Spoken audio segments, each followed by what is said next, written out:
find out. Good, she about to fuck around and find out. So it was first the self-healing and looking at myself and telling me, yeah, you that bitch.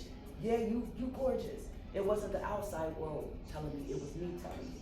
So that was number one. And then it was two, getting past shame. That I like this. This feels good. And I'm gonna show up as this person. And I don't care what the fuck you think. Sorry. No, you good. Like, I don't care what you think, because guess what? You ain't even healed you to even judge me. And how I'm expressing myself. And how I'm expressing myself. But it's actually like looking yourself in the mirror and telling yourself like, nah, cut all that noise out. You matter first. So that's what it is. Now, with that question, I'm gonna jump into also with you guys connecting. Because clearly you guys are as one. Yeah, me and Lovely, yes, we're in business together. So introduce yourself. Yeah, so I'm in the vanilla world, I'm Chrissy. In the professional dominatrix world, I'm Madam Electra. What's vanilla? Let's talk. Why get back to vanilla? So back up. So starting at basics, vanilla to us is those who do not participate in kinky activities. Mm-hmm. So, you know, we're in this space and we have all this kinky apparatus where we're coming in here to connect and to do things here, or teach people to do things here, or expose them to the things that we do here so they can take it home, which is outside the parameters of vanilla sex. Missionary, just one partner. Regular. Exactly. So this is about, vanilla is regular. I like that. That's Vanilla like is husband and wife sex. right. That's vanilla. Right. But if we could use like Right. you predict the position he's gonna do next. Unless they've wow. been introduced. Yeah. That sounds boring. Okay, a little boring. But it's to be respected. And then what's the other side of it? So how we look at it from the kinky / BDSM side of things to people who are not doing it, they are vanilla. Yes. And sometimes, you know, oftentimes we say we feel bad for them. They don't possess the communication that is necessary to do this. The communication, the authenticity, the setting of boundaries and limits, and asking for what you want. And So can we touch on that? yeah, One you second. can't have any of this. Because we thinking sex, right?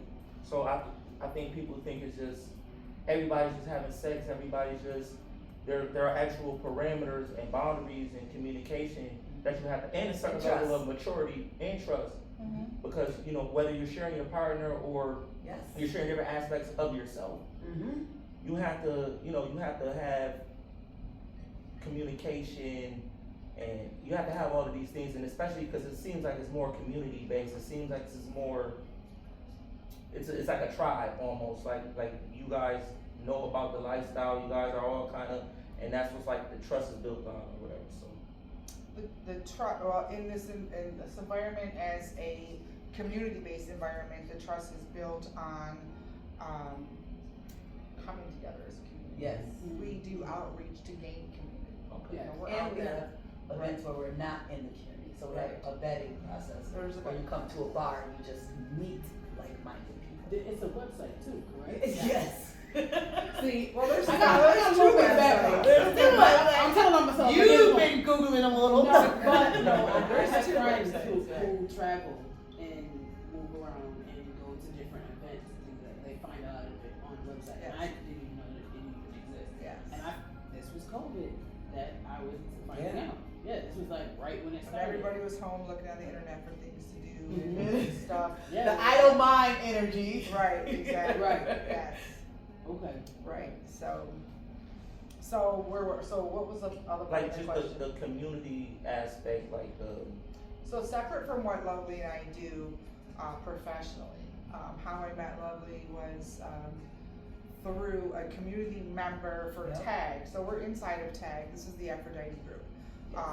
TAG. Here's You want little to tell prop what right TAG there. stands for? The Yeah. Aphrodite group. The Aphrodite group is TAG. So it's a privately owned BDSM group here in Rochester. We've been in business since 2016.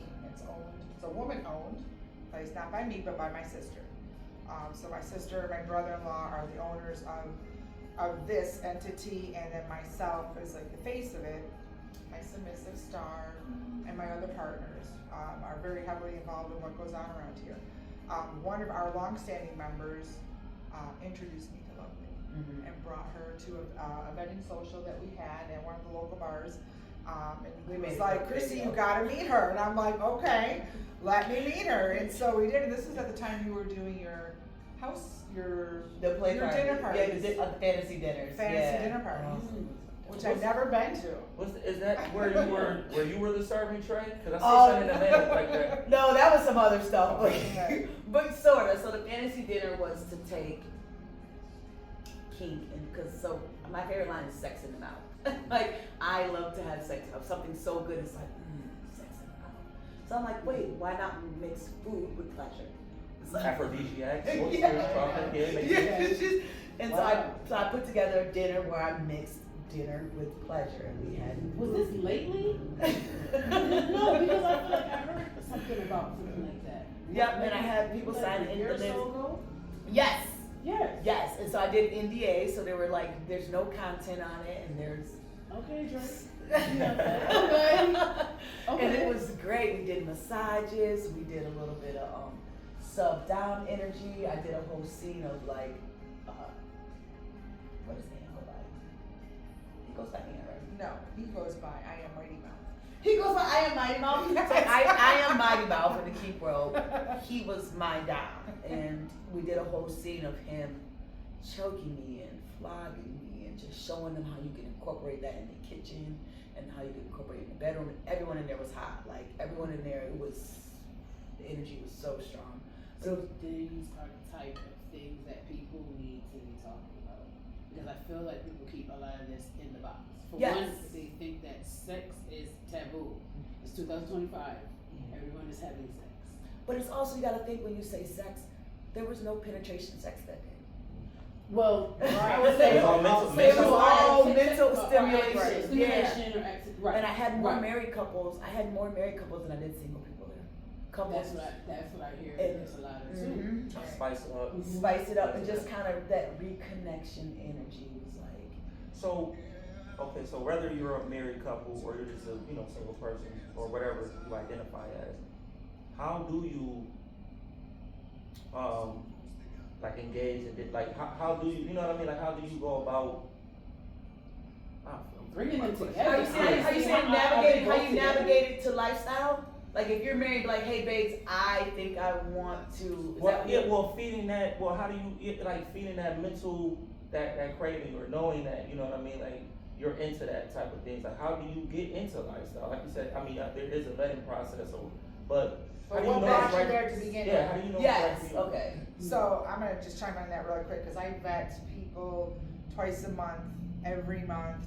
20 to 40 brand new people will become a member here, and that's one of my questions. How did you get here? And so a lot of it is, no matter what age they are, whether they're just 18, 19, 20, or they're 50, 60, 70, 80, they will find it because there's something in them that says what they're currently doing or have been done is not enough, or they've had these closeted fantasies for so long, they had to find a way to act on them. And the voice gets louder. Right, The voice exactly. just roars. So when you Yeah. do your little Google search, BDSM Yeah. groups, boom, ours is gonna be the first one. Professionally, Lovely and I as dominatrixes. Yeah, that's a whole other subject. You Which can was a key. Google pro doms in Rochester, New York. My website's gonna come up number one. And that's where Lovely is on, and I'm on. And that's separate than the community. That's separate than kink and BDSM, but it ties into it. Well, it's still King of BDSM, Yes, but but it's it's- professional. Right. Correct. It's not community based. So community based, you're gonna come here, you're gonna pay $35 at the door, And you can, and you're gonna come in here and Yeah. meet people and hang out. And, we could have 60 people in here. and you could be a watcher, you could be a player. You Right. Yes, that's what I want to talk about. No, because I remember when I was in my relationship, and that was years, over 10 to 12 years, on and off in a relationship. And I told my aunt, and they live in the city, and she was like, well, you're newly single, you gotta try new stuff. I'm like, I'm not really into trying anything. Right. I do my hair, I sew my clothes, I take care of my kids, that's really all I'm into. She said, no, you have to go to this place. She said, but you have to be a members only. She said she got invited by a friend or something that's like a red door place, but you only can be a member to go there, and you can either play or watch.